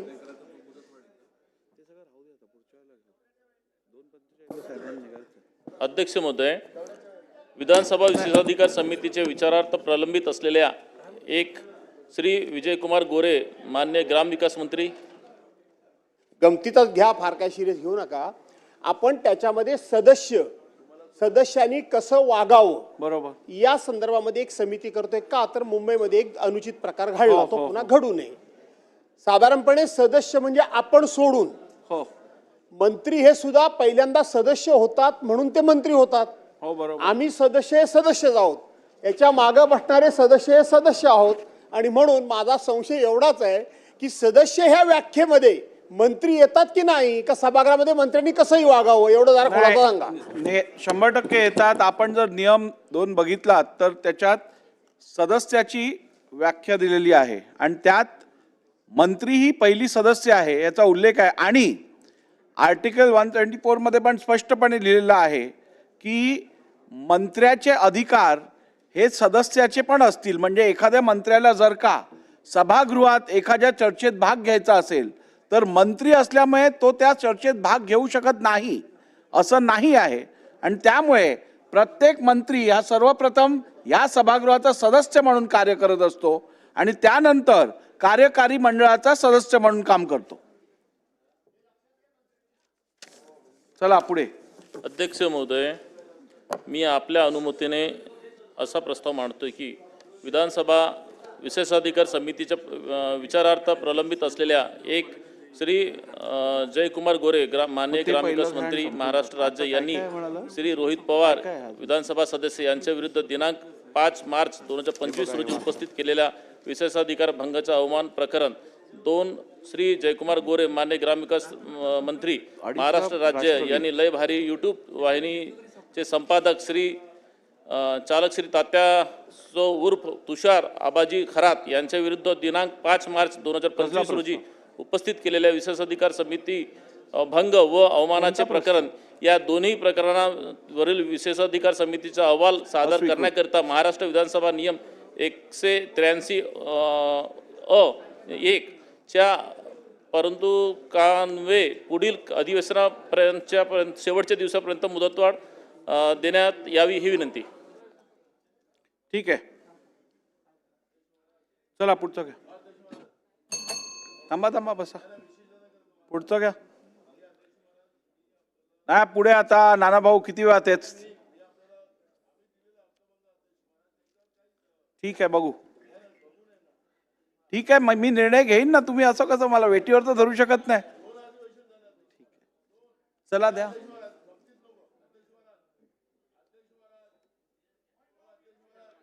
दिलंय कसं हो देतो निर्णय, तुम्हाला कळवतो निर्णय लेखी. बस बसा. 2 मिनिटं बघा, आता सगळं कामकाज डिस्टर्ब होतंय. थांबा. हे आहे ना ते अजिबात नाही. चला, प्रस्ताव असा आहे की श्री जयकुमार गोरे मान्य ग्रामविकास मंत्री महाराष्ट्र राज्य यांनी श्री रोहित पवार विधानसभा सदस्य यांच्या विरुद्ध दिनांक 5 मार्च 2025 रोजी उपस्थित केलेले विशेषाधिकार भंग व अवमानाचे प्रकरण श्री जयकुमार गोरे मान्य ग्रामविकास मंत्री महाराष्ट्र राज्य यांनी लय भारी यूट्यूब वाहिनीचे संपादक चालक श्री तात्या सो उर्फ तुषार आबाजी खरात यांच्या विरुद्ध दिनांक 5 मार्च 2025 रोजी उपस्थित केलेले विशेषाधिकार भंग व अवमानाचे प्रकरण या दोन्ही प्रकरणावरील विशेषाधिकार समितीचे अहवाल सादर करण्याकरिता महाराष्ट्र विधानसभा नियम 183 1 च्या परंतु कान्वये पुढील अधिवेशनाचा शेवटच्या दिवसापर्यंत मुदत वाढवून देण्यात यावी. अनुकूल असतील त्यांनी होय म्हणावे, प्रतिकूल असतील त्यांनी नाही म्हणावे. होय ते बहुमत आहे, होय ते बहुमत आहे. प्रस्ताव संमत झाला. श्री नरेंद्र भोंडेकर मान्य समिती प्रमुख विधानसभा विशेषाधिकार समिती यांचा प्रस्ताव अस्वीकृत केला सांगतो. माननीय अध्यक्ष महोदय, मी आपल्या अनुमतीने पुढील प्रस्ताव मांडतो. दिनांक 17 जुलै 2025 रोजी विधानसभा सभागृहामध्ये अंतिम आठवडा प्रस्तावावर चर्चा सुरू असताना सन्माननीय विधानसभा सदस्य श्री जितेंद्र आव्हाड यांचे अभ्यंगत श्री नितीन इंदुराव देशमुख व सन्माननीय विधानसभा सदस्य श्री गोपीचंद पडाळकर यांचे अभ्यंगत श्री सर्जेराव बबन टकले यांनी विधान भवन मुंबई येथे मुख्य पोर्च येथे आपसात धक्काबुक्की करीत अत्यंत आक्षेपार्ह कृत्य करून महाराष्ट्र विधानसभेची प्रतिमा व प्रतिष्ठा मलिन केल्याने उद्भवलेल्या महाराष्ट्र विधानसभेचे विशेषाधिकार भंग व अवमानाच्या प्रकरणासंबंधातील विधानसभा विशेषाधिकार समितीने अहवाल विचारात घेण्यात यावा. विशेषाधिकार समितीचा अहवाल विचारात घेण्यात यावा. अनुकूल असतील त्यांनी होय म्हणावे, प्रतिकूल असतील त्यांनी नाही म्हणावे. होय ते बहुमत आहे, होय ते बहुमत आहे. प्रस्ताव संमत झाला. मान्य मुख्यमंत्री यांचा प्रस्ताव. अध्यक्ष महोदय, मी आपल्या अनुमतीने पुढील प्रस्ताव मांडतो. दिनांक 17 जुलै 2025 रोजी विधानसभा सभागृहामध्ये अंतिम आठवडा प्रस्तावावर चर्चा सुरू असताना सन्माननीय विधानसभा सदस्य श्री जितेंद्र आव्हाड यांचे इंदुराव देशमुख व सन्माननीय विधानसभा सदस्य श्री गोपीचंद पडळकर यांचे अभ्यागत श्री सर्जेराव बबन टकले यांनी विधानभवन मुंबई येथील मुख्य पोर्च येथे आपापसात धक्काबुक्की करीत अत्यंत आक्षेपार्ह कृत्य करून महाराष्ट्र विधानसभेची प्रतिष्ठा व प्रतिमा मलिन केल्याने उद्भवलेल्या महाराष्ट्र विधानसभेच्या विशेषाधिकार भंग व अवमानाच्या प्रकरणासंबंधातील विधानसभा विशेषाधिकार समितीचा अहवाल विचारात घेतल्यानंतर हे सभागृह सदर अहवालातील समितीच्या अभिप्राय व शिफारशींशी सहमत असून असा ठराव करीत आहे की 1. संसदेच्या सुरक्षा व्यवस्थेप्रमाणेच महाराष्ट्र विधानमंडळाची सुरक्षा व्यवस्था निर्माण करण्यात यावी. 2. विधान भवनात येणाऱ्या सर्व अभ्यागतांसाठी सुरक्षा तज्ज्ञ व सल्लागारांच्या अभिप्रायानुसार एक स्वतंत्र नियमावली तयार करण्यात यावी. अशा नियमावलीची काटेकोर अंमलबजावणी करण्यात यावी. 3. अशा प्रसंगांना रोखण्यासाठी किंबहुना अशी घटना घडूच नये म्हणून सुरक्षा तज्ज्ञ व सल्लागार तसेच पोलीस विभागाशी समन्वय ठेवून प्रभावी अशी सुरक्षा व्यवस्था विधानभवनात निर्माण करण्यात यावी. 4. विधान भवन इमारतीमध्ये प्रवेशिका वितरण प्रणाली ही महाराष्ट्र पोलीस डेटाबेस बरोबर संलग्न करून त्याद्वारे अभ्यागतांची स्वयंचलित रिअल टाइम पार्श्वभूमी तपासणी प्रणाली कार्यान्वित करण्यात यावी. ज्यामध्ये अभ्यागतांची गुन्हेगारी पार्श्वभूमी असल्याची प्रणाली दिसून आल्यास त्या अभ्यागताची प्रवेशिका विनंती तत्काळ नाकारली जाईल. याप्रमाणे डिजिटल प्रवेशिका वितरण प्रणाली विधान भवनात या विषयात त्यांच्या सल्ल्यानुसार स्थापित करण्यात यावी. 5.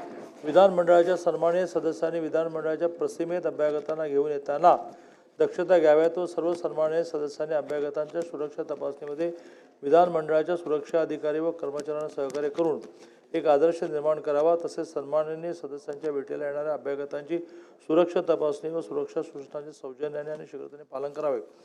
सन्माननीय सदस्य श्री जितेंद्र आव्हाड यांचे अभ्यागत श्री नितीन हिंदुराव देशमुख व सन्माननीय सदस्य श्री गोपीचंद्र पडळकर यांचे अभ्यागत श्री सर्जेराव बबन टकले या अभ्यागतांनी प्रवेश नियमांचे उल्लंघन करीत विधान भवनाच्या मुख्य पोर्यात विधानसभेचे अधिवेशन सुरू असताना केलेल्या धक्काबुक्कीमुळे विधानसभेच्या कामकाजामध्ये प्रत्यक्षपणे व्यत्यय निर्माण झाला. त्यांनी धक्काबुक्कीचे अतिशय आक्षेपार्ह, निंदनीय व गुन्हेगारी स्वरूपाचे गंभीर दुष्कृत्य केले. त्यामुळे विधानसभा सभागृह विधानसभेचे सन्मानित सदस्य यांच्याबाबत जनमानसात संभ्रम व गैरसमज निर्माण झाला. माध्यमांद्वारे विधानमंडळाबाबत अत्यंत प्रतिकूल वृत्तांकन केले गेले. त्यामुळे महाराष्ट्र विधानसभा व महाराष्ट्र विधानसभेचे सदस्य यांच्या प्रतिमेला व प्रतिष्ठेला तडा गेला म्हणून समिती श्री नितीन हिंदुराव देशमुख व श्री सर्जेराव बबन टकले यांच्या गंभीर कृत्यासाठी त्यांच्यावर दंडात्मक कार्यवाही म्हणून श्री नितीन हिंदुराव देशमुख त्याचप्रमाणे सर्जेराव बबन टकले यांना 2 दिवसांची दिवाणी कारावासाची शिक्षा देण्यात यावी. तसेच त्यांना विधान भवनाच्या मुंबई व नागपूर येथील प्रसिमेत येण्यास या विधानसभेचा कार्यकाळ संपेपर्यंत म्हणजे सन 2029 पर्यंत बंदी घालण्यात यावी. कारावासात पाठविलेल्या व्यक्तीस विधानमंडळाचे अधिवेशन संस्थगित झाल्यानंतर मुक्त केले जाते ही वस्तुस्थिती विचारात घेता विधानमंडळाचे अधिवेशन संस्थगित होण्यापूर्वी संबंधित अवमानकर्ते यांची लगेच मुक्तता होऊन आवश्यक तेवढा त्यांच्या शिक्षेचा कालावधी पूर्ण न झाल्यास विधानसभेच्या एका किंवा अधिक अधिवेशनात त्यांना देण्यात आलेल्या शिक्षेचा एकूण कालावधी पूर्ण करण्यासाठी पुढील अधिवेशनात त्यांना पुन्हा कार्यक्रमात पाठवण्यात यावे. मी आता सर्वसाधारणपणे सदस्यांनी कसं वागावं त्याच्याकरता तुम्ही ही नियमावली 1, 2, 3, 4 क्लॉजेस नाही ते झालं. आता हे पुढे तर गेलो आपण. मला माहिती आहे, पण त्यातला 3 नंबरचा जो मुद्दा आहे ना दादा, हा परत वाचा. मी ते वाचलेलं आहे म्हणून मी उभा आहे. 3 नंबरचा मुद्दा वाचा. मला वाटतं हा लागू करताना अडचणी वाढणार आहेत.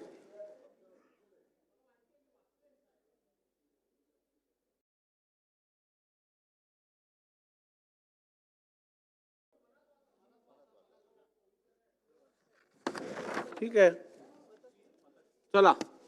मी आता प्रस्ताव सभागृहाच्या मतास टाकतो. अनुकूल असतील त्यांनी होय म्हणावे, प्रतिकूल असतील त्यांनी नाही म्हणावे. होयचे बहुमत आहे, होयचे बहुमत आहे. प्रस्ताव संमत झाला. स्थगन प्रस्तावाच्या सूचना.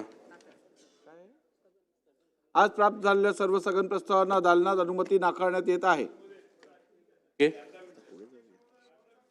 शासकीय विधेयकाबाबतची माहिती सभागृहाच्या पटलावर ठेवणे. 1 मिनिट बोला. जयंतराव पाटील साहेब बोला. 1 मिनिट. अध्यक्ष महोदय, मगाशी माननीय मुख्यमंत्री महोदयांनी ड्रग्सबद्दल उल्लेख केला. ती स्थगन 97 मी मांडलेले आहे. ज्या अर्थी साताऱ्यातील सावरी गावात मुंबई क्राईम ब्रांचने छापा टाकून MD ड्रग्ज कच्च्या मालासह 10 किलो साठा जप्त केलेला असणे, त्याची किंमत 15 कोटी रुपये असणे, काही लोकांना ताब्यात त्यांनी घेणे, त्याचबरोबर महाराष्ट्रातल्या विदर्भात देखील असंच वर्ध्याला 192 कोटीचं MD ड्रग्जचं प्रकरण सापडणं, वर्धा पोलिसांचा खरा चेहरा केला उघड अशी एक बातमी आहे. असे काटोल तालुक्यात देखील अध्यक्ष महोदय वैभव काळे याच्याकडे 33 किलो गांजा सापडला. तो ग्रामपंचायतीचा सरपंच आहे आणि डोरली भांडवलकर या ग्रामपंचायतीचा सरपंच आहे. अध्यक्ष महोदय, हे सगळं राजकीय माणसं देखील आता ड्रग्जमध्ये आहेत. आणि काटोल पोलीस स्टेशनमध्ये आमचे अनिल देशमुखांनी स्वतः जाऊन पोलीस निरीक्षकांची भेट घेऊन मग गुन्हा दाखल झाला. पोलिसांच्यावर प्रचंड दबाव होता. म्हणून अध्यक्ष महोदय, हे जी प्रकरणं गेल्या 2-3 दिवसात पुढे आलेली आहेत त्याच्यासाठी सरकारने ताबडतोब, त्यांनी सांगितलंच आहे, तर त्याप्रमाणे लवकरात लवकर ॲक्शन घ्यावी असं आमची आग्रही विनंती आहे. ठीक आहे. नाही, मुळीच नाही. चला. शासकीय विधेयकाबाबतची माहिती सभागृहाच्या पटलावर ठेवणे मान्य महिला व बालविकास मंत्री.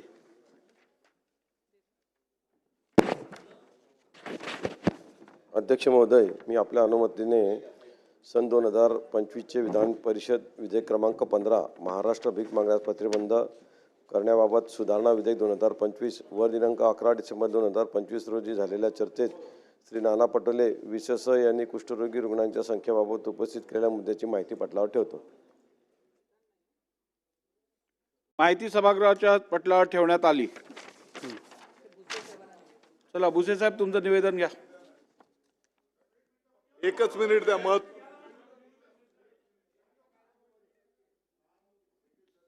चला लवकर. अध्यक्ष महोदय, बिबट्याच्या वावराने काल संगमनेरमध्ये माझ्या जवळेकडलं येथे संध्याकाळी 6:30 वाजता एका 4 वर्षाच्या बालकावरती हल्ला केला आणि त्याच्यामध्ये त्याचा सिद्धेश सूरज कडलक नावाचा आहे जागेवर मृत्यू झाला आहे. त्याची कौटुंबिक परिस्थिती अतिशय नाजूक आहे.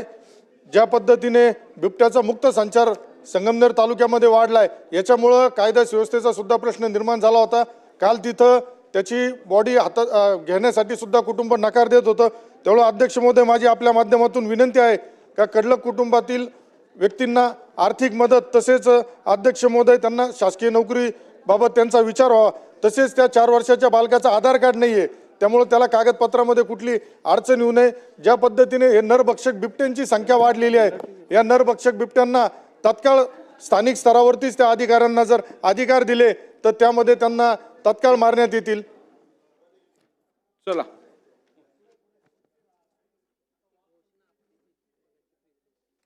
सन्मान्य सदस्य श्री सुधीर मुनगंटीवार यांनी दिनांक 13 डिसेंबर 2025 रोजी सभागृहाच्या पटलावर ठेवण्यात आलेल्या जोडपत्रातील स्वीकृत लक्षवेधी सूचनांनी निवेदने अप्राप्त असल्याबाबतचा मुद्दा सभागृहात उपस्थित केला होता.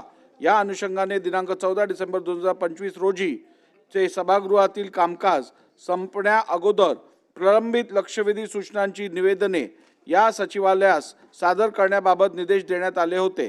त्या अनुषंगाने मुख्य सचिव यांनी मंत्रालयीन सर्व सचिवांची बैठक घेऊन या प्रकरणी कार्यवाही करण्याचे निर्देश दिलेले आहेत.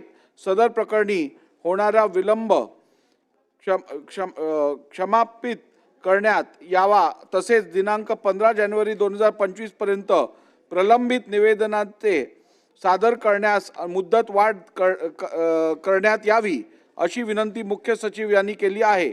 त्यांची ही विनंती मान्य करण्यात हरकत नाही, परंतु भविष्यात याची पुनरावृत्ती होणार नाही याची देखील दखल घेण्यात यावी.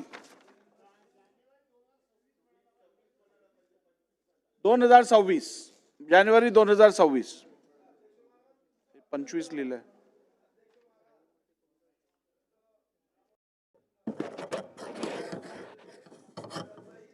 राहिला पाहिजे याची काळजी घेतली पाहिजे.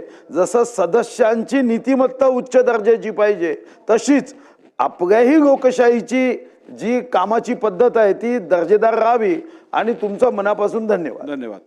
आजच्या दिवसाच्या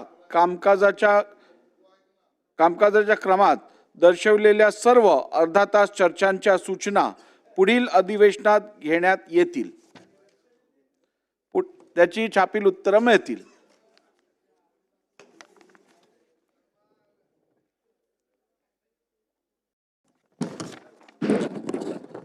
नागपूर हिवाळी अधिवेशनाचा आजचा शेवटचा दिवस आहे. आजच्या दिवसाचे कामकाज संपलेले आहे. आता मी सत्र कालावधीतील कामकाजाची संख्यांकीय माहिती सदनासमोर ठेवतो. एकूण बैठकींची संख्या 7. प्रत्यक्ष झालेले कामकाज 72 तास 35 मिनिटे. अन्य कारणांमुळे वाया गेलेला वेळ 10 मिनिटे. रोजचे सरासरी कामकाज 10 तास 22 मिनिटे. शोक प्रस्ताव 12. तारांकित प्रश्न प्राप्त प्रश्न 7286. स्वीकृत प्रश्न 215. उत्तरित झालेले प्रश्न 27. अर्धा तास चर्चा. तारांकित प्रश्नाच्या उत्तरातून उद्भवलेल्या प्राप्त सूचना 23, स्वीकृत 19, चर्चा झाली 2. सार्वजनिक महत्त्वाच्या बाबींवर प्राप्त सूचना 160, मान्य सूचना 69, चर्चा झाली 3. अध्यादेश सभागृहाच्या पटलावर ठेवण्यात आले 6. अध्यादेश नापसंती व्यक्त करण्यात आलेल्या प्रस्तावाची संख्या 6. शासकीय विधेयके विधानसभा पुरस्तापित 18, संमत 16, विधान परिषद संमत 4. अशासकीय विधेयके प्राप्त सूचना 21, मान्य 8, पुरस्तापित 8. लक्षवेधी सूचना एकूण प्राप्त सूचना 1867, स्वीकृत सूचना 299, चर्चा झालेली सूचना 70. नियम 97 अन्वयच्या सूचना प्राप्त सूचना 27, मान्य निरंक, चर्चा झाली निरंक. नियम 293 अन्वय प्रस्ताव प्राप्त सूचना 2, मान्य 2, चर्चा झाली 2. अशासकीय ठराव प्राप्त सूचना 220, मान्य 262, चर्चा झाली निरंक. अंतिम आठवडा प्रस्तावावर चर्चा झाली. सन्मान्य सदस्यांची उपस्थिती जास्तीत जास्त उपस्थिती 90.98%, किमान कमीत कमी उपस्थिती 43.85%, एकूण सरासरी उपस्थिती 75.94%. बंकिमचंद्र चट्टोपाध्याय लिखित वंदे मातरम या गीतास दिनांक 7 नोव्हेंबर 2025 रोजी 150 वर्ष पूर्ण झाली. या ऐतिहासिक पर्वानिमित्त सभागृहामध्ये वंदे मातरम या संपूर्ण गीताचे समूह गायन करण्यात आले. सभागृहाचे कामकाज सुरळीतपणे पार पडण्यासाठी आपण सर्वांनी मला सहकार्य केले त्याबद्दल मी सर्वांचे मनापासून आभार मानतो. या अधिवेशनाचा समारोप करताना माननीय मुख्यमंत्री, दोन्ही माननीय उपमुख्यमंत्री, माननीय उपाध्यक्ष, माननीय संसदीय कार्यमंत्री, माननीय मंत्री, माननीय राज्यमंत्री, सर्व सन्माननीय तालिका सभा अध्यक्ष, माननीय मुख्य प्रतोद, माननीय गटनेते, सर्व सन्मान्य सदस्य, विधिमंडळाचे अधिकारी व कर्मचारी, सुरक्षा अधिकारी व कर्मचारी, मंत्रालयीन अधिकारी व कर्मचारी तसेच प्रसिद्धी माध्यमांचे प्रतिनिधी या सर्वांचे मी मनापासून आभार मानतो.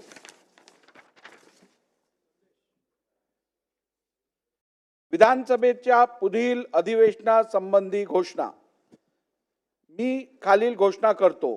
राज्यपालांना अशी शिफारस करण्याचे ठरले आहे की महाराष्ट्र विधानसभेचे पुढील अधिवेशन सोमवार दिनांक 23 फेब्रुवारी 2026 रोजी विधान भवन मुंबई येथे घेण्यात यावे. विधानसभेचे अधिवेशन संस्थगित करण्याबाबत घोषणा. सभागृहासमोरील कामकाज आता संपले आहे. राज्यपालांकडून पुढील प्रमाणे संदेश आला आहे. मी आचार्य देवव्रत, महाराष्ट्राचे राज्यपाल, भारताच्या संविधानाच्या अनुच्छेद 174 खंड 2 उपखंड क द्वारे मला प्रदान करण्यात आलेल्या अधिकारांचा वापर करून याद्वारे रविवार दिनांक 14 डिसेंबर 2025 रोजी होणाऱ्या सभागृहाच्या बैठकीच्या समाप्तीबरोबरच महाराष्ट्र विधानसभेचे अधिवेशन संस्थगित करीत आहे. यानुसार विधानसभेचे अधिवेशन आता संस्थगित झाल्याचे मी जाहीर करतो. राष्ट्रगीत.